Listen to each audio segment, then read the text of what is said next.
Hello and welcome to the National Security Conversation. Should the growing military and political tensions between India and Pakistan on the one hand, and India and China on the other, as well as the combined nature of the China-Pakistan threat to India, make us worried about the state of nuclear stability in Southern Asia? There's a reason why I'm asking this question today. The traditional understanding or the theorization of nuclear dynamics in South Asia almost entirely consisted of the India-Pakistan dyad, ignoring China. And precisely because of that, such analysis might not be useful today because of the emergence of China as a major military threat to India. How is the deterrence dynamics between three nuclear powers different from that of two nuclear adversaries from a purely conceptual point of view? Will this new situation force New Delhi and the government in New Delhi to revisit its nuclear doctrine, something the BJP government has spoken about in the past? And I'm particularly referring to its no first use pledge, and also perhaps increase the readiness of its nuclear weapons. To discuss these issues, I have with me one of the best experts in the field, Dr. George Perkovich. George Perkovich is the vice president at the Carnegie Endowment for International Peace. He works primarily on nuclear strategy and non-proliferation issues, cyber conflict, and new approaches to international public-private management of strategic technologies. He is the author of one of the best books on India's nuclear bomb, called India's Nuclear Bomb. So welcome to the National Security Conversation, Dr. Perkovich. If I may begin by asking you a few rather conceptual questions about nuclear South Asia, or maybe we should call it nuclear Southern Asia. Now, if you look at the traditional analysis of nuclear dangers in the region, it has been restricted to one, South Asia as opposed to Southern Asia, meaning Southern Asia has China in it. And secondly, Chinese nuclear forces were hardly ever taken on board in such analysis. Now, therefore, an overwhelming amount of analysis, war games, scenario building, and policy prescriptions in the past focused almost entirely on India-Pakistan nuclear dynamics. But given the military standoff today and military situation between India and China, is there, in your opinion, a need to reimagine the nuclear South Asia or Southern Asia? And if you were to do that conceptually and theoretically, how do we do that? I think one could reimagine it and think about it abstractly now as something much more complicated. And I've done that, and one can readily do that, and scholars are inclined to think abstractly. But I think in the real world of politics, we're still primarily dealing with the India-Pakistan confrontation and the China-India confrontation when it comes to nuclear dynamics. Obviously, China has helped over the years Pakistan build its nuclear capability, and more importantly now, economically and by other means kind of buttresses Pakistan. And so that's definitely part of the Indian security threat equation. But, historically, whenever there has been a conflict between India and Pakistan, China stayed out of it. Pakistani leaders would fly to Beijing and say, please, do something, even say something. And the leaders in China basically said, solve the problem, whether it was Kargil or prior to that. And did not come to the aid of Pakistan, especially in a military way. I find it very difficult to imagine that changing in a future scenario, especially a scenario like the kind that Indians would worry about, which is that it starts from, let's say, a terrorist attack emanating or attributed to Pakistan. Very hard to imagine then China coming into a conflict in a scenario like that. And similarly, India has the ongoing now struggle with China in Ladakh, and over time, has been frustrated by the inability to settle the territorial questions there. very hard to imagine Pakistan getting into a conflict, a military conflict that somehow would erupt between India and China. I mean, it's easier to imagine that than it is to imagine China joining Pakistan in a conflict of Pakistan's making. But again, very hard for me to see any of these things escalating to a point where nuclear weapons might be used, and then the third country decides, oh yes, this is worth a threat to our existence by joining in this conflict. I don't see it. Right. So there are two issues here, George. One is the fears about a two-front situation or a two-front military challenge for India. One is that aspect. The other is whether this has any nuclear dimension at all. So let's sort of, I imagine let's talk about the first one first, which is there is a growing concern in Delhi today within the strategic community that two-front situation is real and this cannot be ruled out. You seem to suggest that you can't really figure out a way in which this two-front situation may actually play out on the ground. Is that what you're suggesting? Yeah, I mean, it's the only way I can really see it is if somehow there is a military conflict between China and India, beyond guys fighting with each other on the ground and using sticks, but actual, escalating military conflict. And if China at that point pressed very hard on the Pakistani military to open another front because China was somehow losing, that's more, I can imagine that because Pakistan owes China a lot and would imagine owing it more in the future. I don't imagine how that would work if the idea is that Pakistan then engage in major military operations on the West, because that becomes an existential threat to Pakistan. But I can kind of imagine a second front opening when the primary action was a U.S. China-India conflict.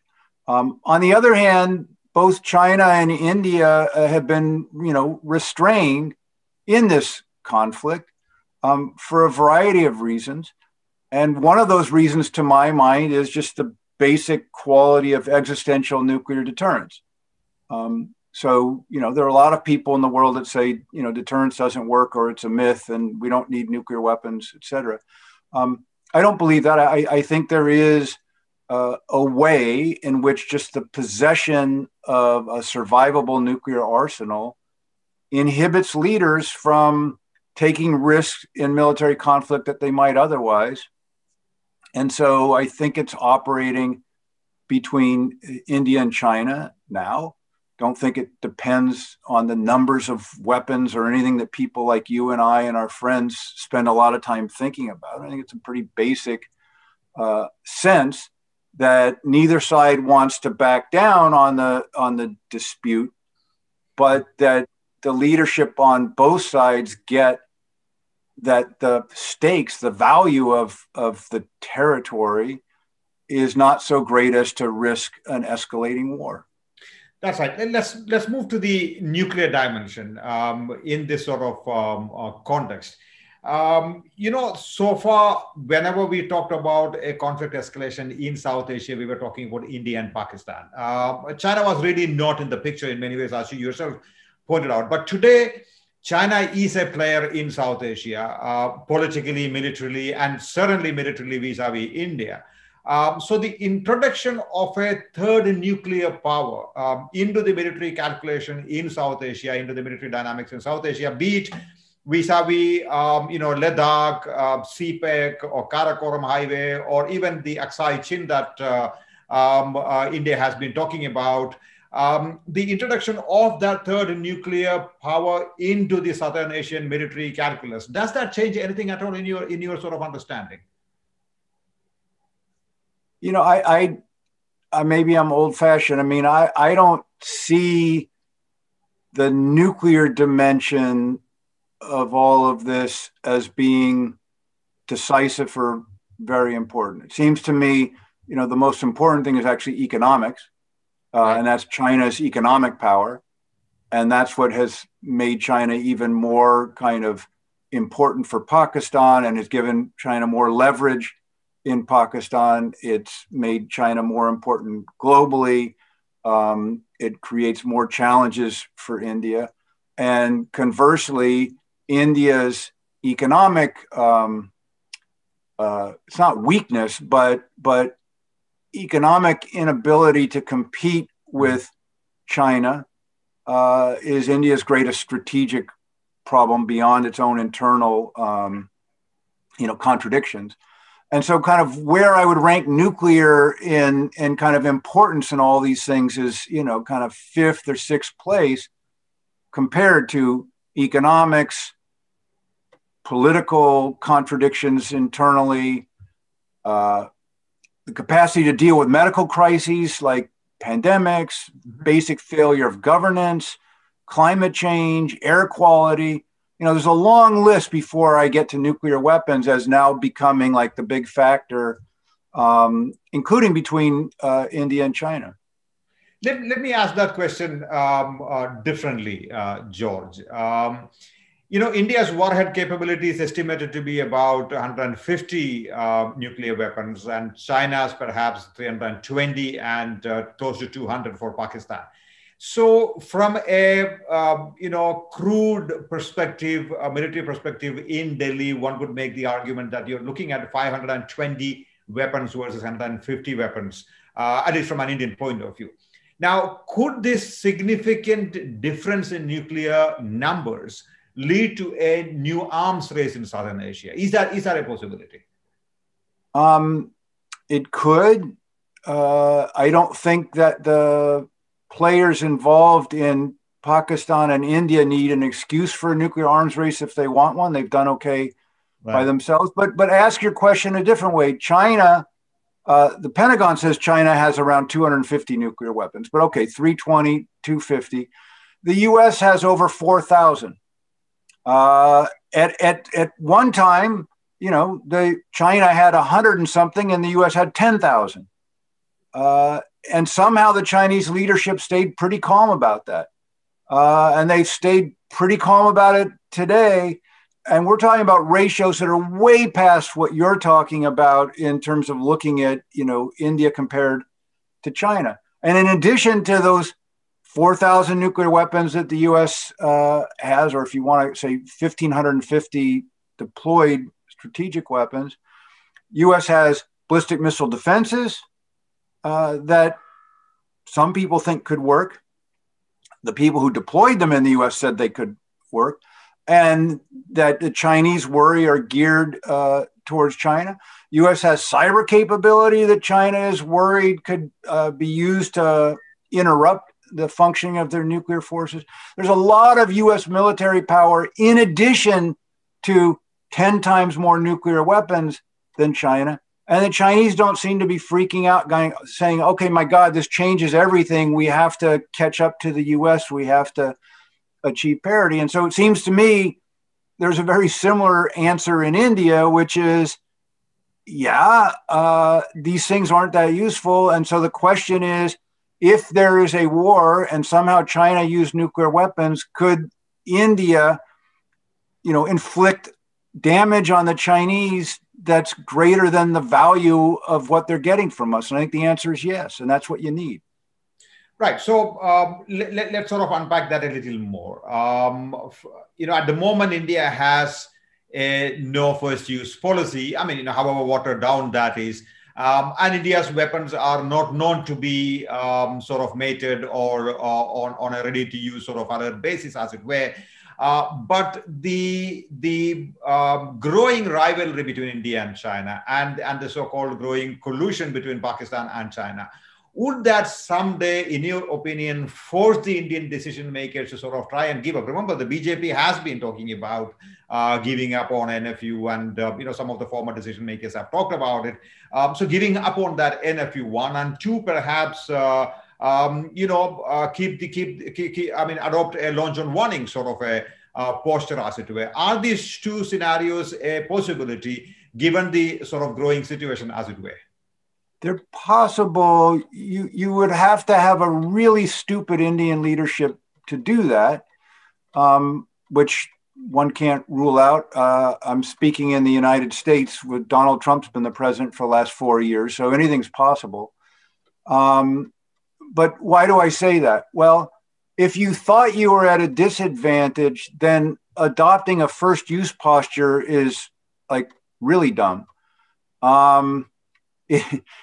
China has a no first use posture, and people may question in certain scenarios where they really do it and what counts as first use and all that. But basically, even the U.S. Defense Department this year acknowledges that China's forced deployment, everything is consistent with no first use. Well, why is that? Well, if you have a smaller arsenal, then it makes more sense to say, look, this is an existential weapon for us. Mm-hmm. It is to deter you from attacking us and beginning a nuclear war. And we're saying to you, you can't win if you do that. We can retaliate. Why would you want to start a nuclear war with a country that has more nuclear weapons? And therefore, even if you kind of somehow traded 1-to-1 in a war you started, they've got a lot more to hit you. It makes no sense. So I think that would be kind of a ridiculous thing for Indian leaders to do. Now, on the Pakistan side, when Indians have thought about that, one gets it, they're frustrated.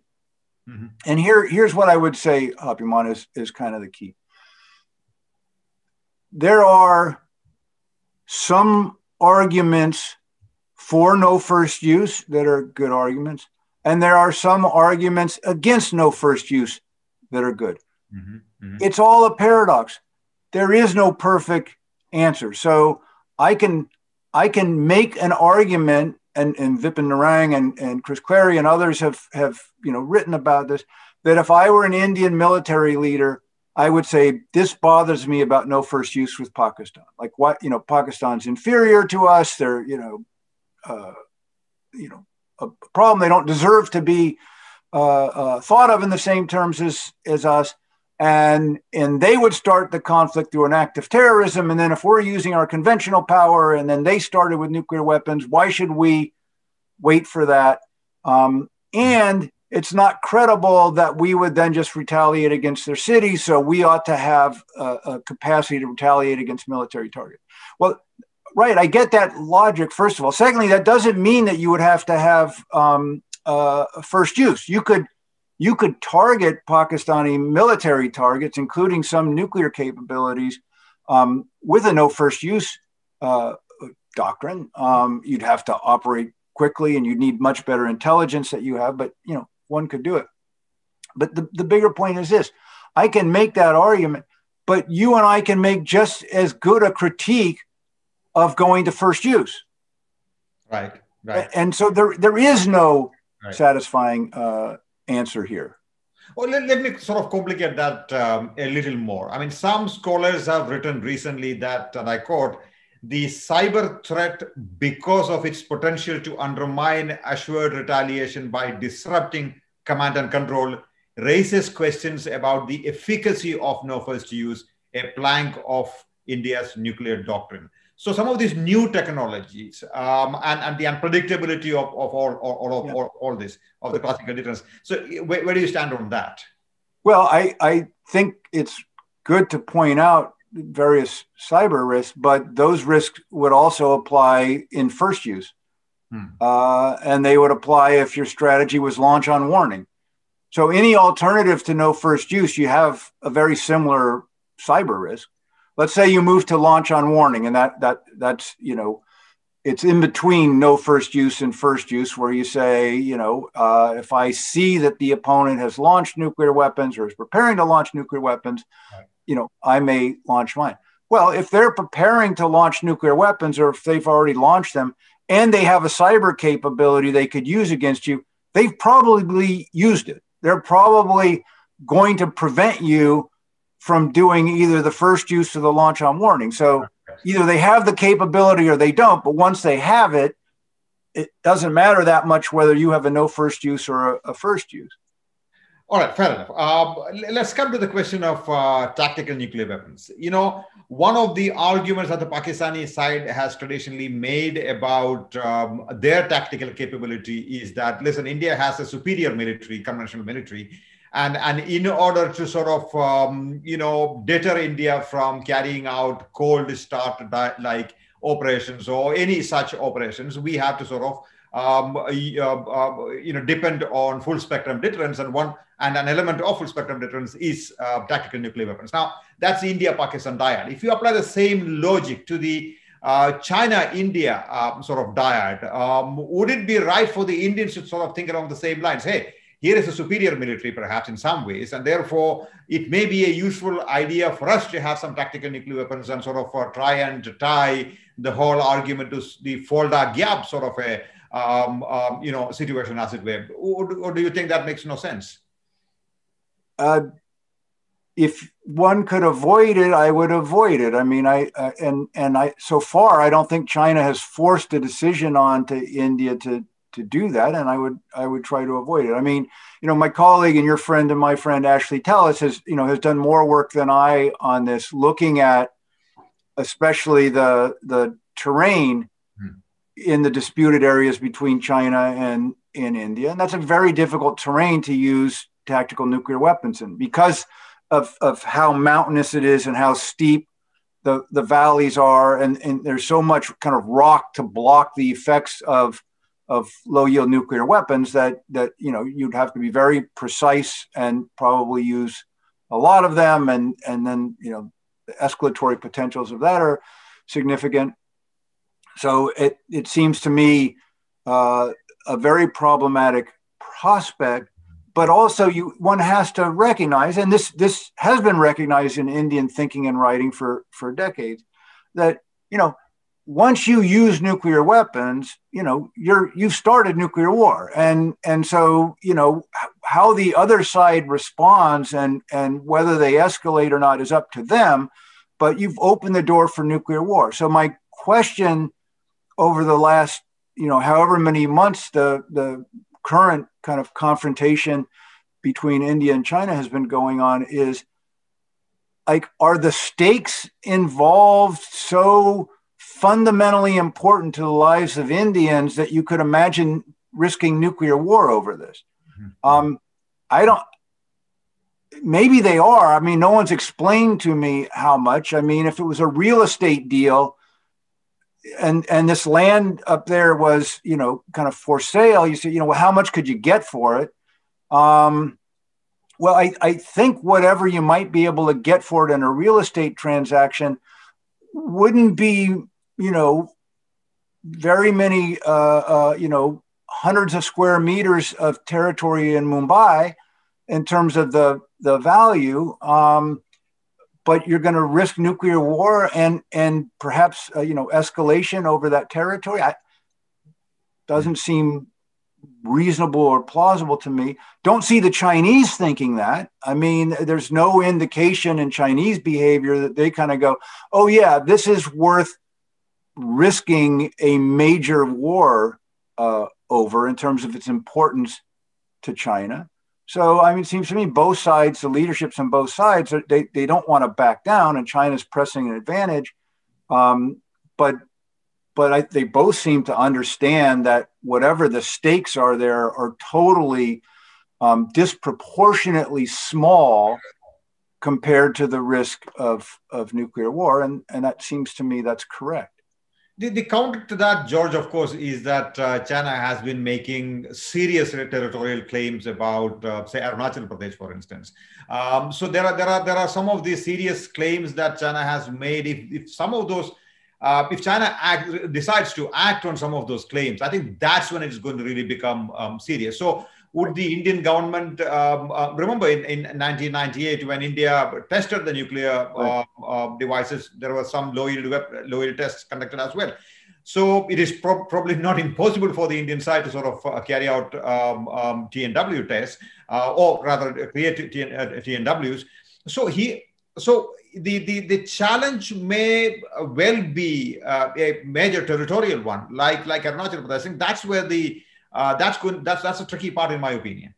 Right, and so this is the challenge, that all states in nuclear competitions face. It's a challenge now that the U.S. is needing to reckon with in terms of defending Taiwan and its own confrontations with China and arguably with Russia. And that is because the use of nuclear weapons carries such a risk of escalation, and no one knows whether escalation of nuclear conflict can be managed. It's never been tried. No two states have ever, fought with nuclear weapons. The U.S. used nuclear weapons, the only country that's done it, against a country that didn't have them. Right.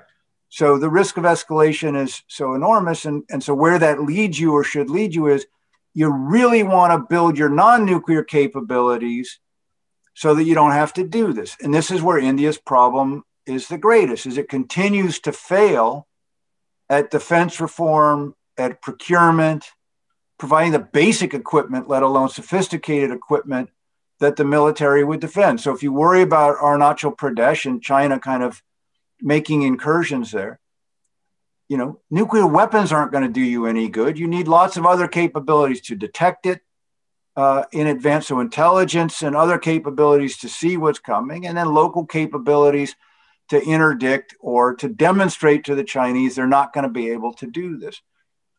Not having those capabilities and saying, oh, but we would use tactical nuclear weapons if you do that, is not recommended because it's not very credible.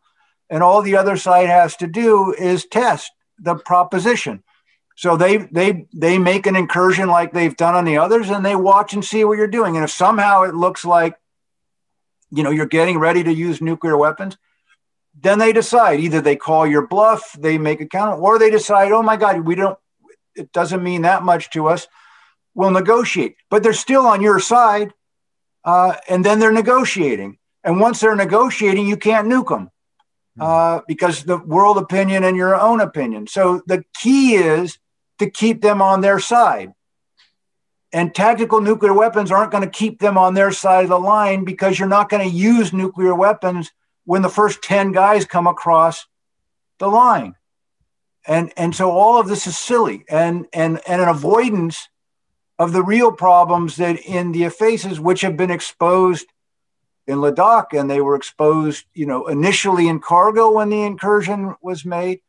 And these things are well known and yet go unfixed. So I don't see tactical nuclear weapons as a solution. Fair point. I mean, you talked about some of the other things that India should first take care of before thinking about some of these doomsday scenarios. So from that point of view, faced with an aggressive China on the one hand and an unfriendly Pakistan on the other, and fears about the growing collusion between the two sides, what, in your opinion, are some of the military and strategic policy options that India has at this point of time?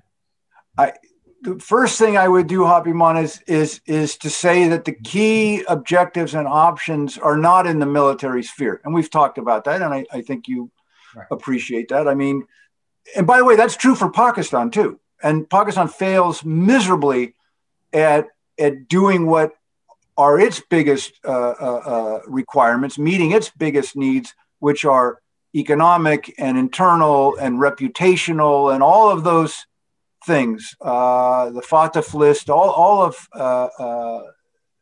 those kinds of things. They fail at it. But these are also India's greatest needs. What we talked about earlier: sustained economic growth, economic reform, quality of the air, education, the long list that And so military is far down. And this has been China's key to success, is they focused on economics and development and all of that for decades. And now they're getting more assertive, but on a huge base that they build by emphasizing all these other things. And so I think, for India to kind of skip that lesson about what China did and look at the military, side of it doesn't make sense. But on the military side, I mean, you and others know better than I, but it seems to me, the basic systems in India are broken, whether they're procurement systems that everybody talks about the need to reform, but it still doesn't really happen. The intelligence and reconnaissance are absolutely key. The Ariane. So we'll talk about nuclear weapons, but the most survivable element of the nuclear deterrent is based on submarines. The submarine kind of had a big accident, was out of commission for a year. So those are kind of the basic things. It's not like some glamorous new project or some new gadget will solve the problem for India. It's to take what it's already got and actually do what it's supposed to do with them, it seems to me, are the biggest challenges. George, I mean, if I could ask you about the Quad. I mean, there's a lot of conversation going on about Indo-Pacific and the Quad today. And if you sort of talk to people in Delhi, this has really captured the imagination of the strategic community here. So in your view, the re-emergence of Quad, how is that going to impact regional stability? Given how China is opposed to it, Russians have been very uneasy about it. So what's your take on that?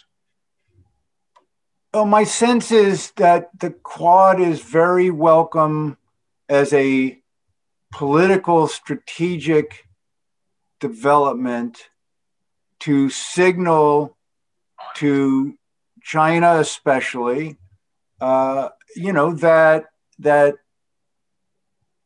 assertiveness and acting outside of international norms, and especially when there are territorial disputes and kind of creating fait accompli, that kind of thing, to demonstrate that it has repercussions. And so it makes neighbors become anxious about what you're doing with your power, and it makes them become more unified in thinking they have to contest it. And that can take a lot of forms. It can take economic sanction forms and other forms. It seems to me the least value of the Quad is as a military instrument. And that's for several reasons. One is if we're in an actual conflict, it's hard for me to imagine kind of Indian forces fighting against Chinese forces in a conflict that didn't involve China attacking India first. All right. And that's the most likely scenario, is there's some kind of conflict over Taiwan or a disputed island in the South China Sea, and somehow this escalates, and then the other parts of the Quad say to India, hey, we've got this deal, guys, you got to fight with us. And India's not going to do it, I think. There's nothing in history that makes me think they will.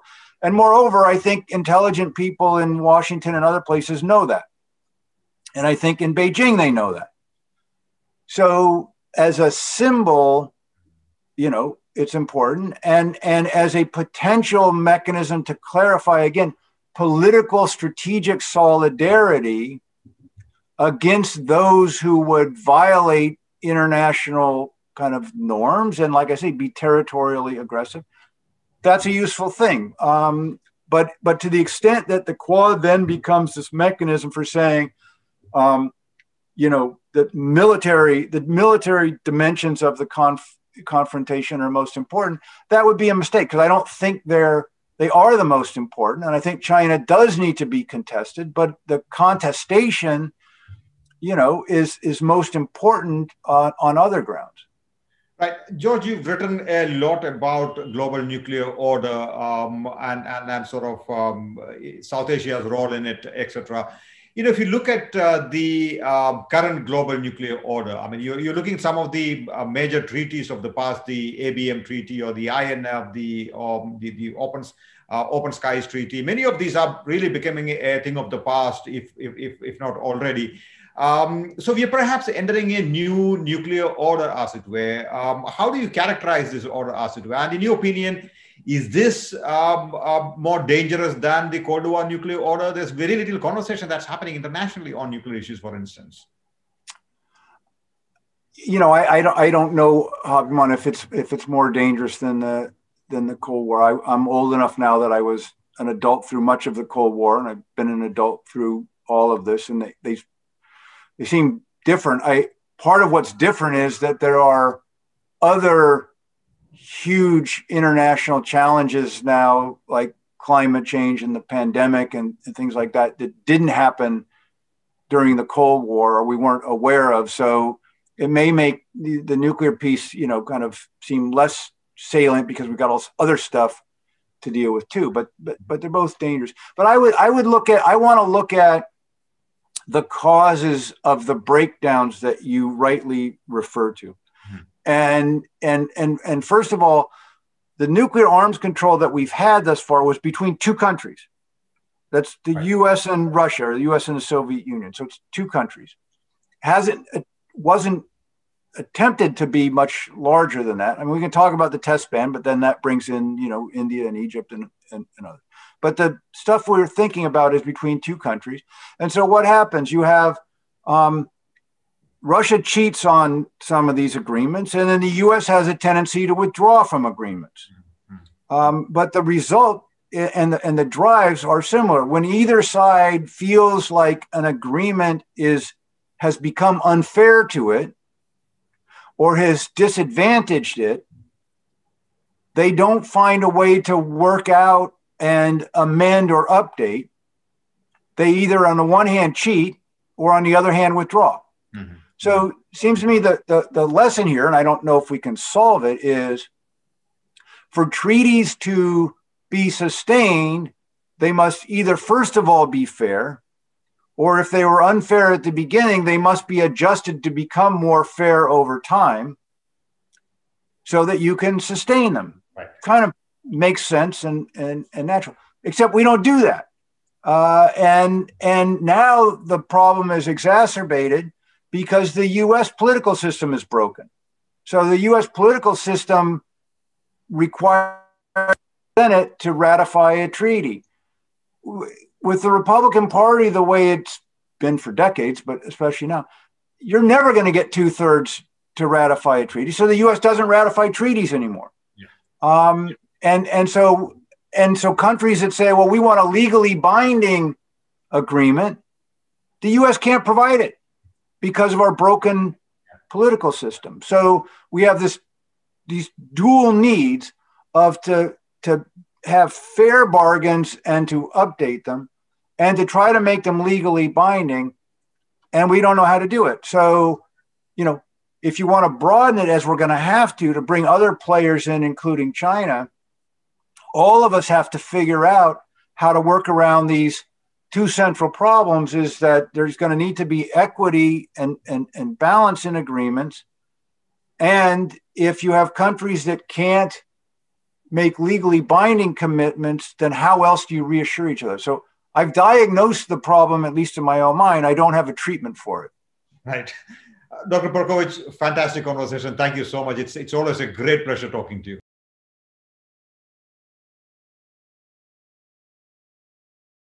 To receive instant updates on all videos from The Wire, click the subscribe button and hit the bell icon. Pay to support independent journalism. Click the link in the description and choose the amount you want to pay.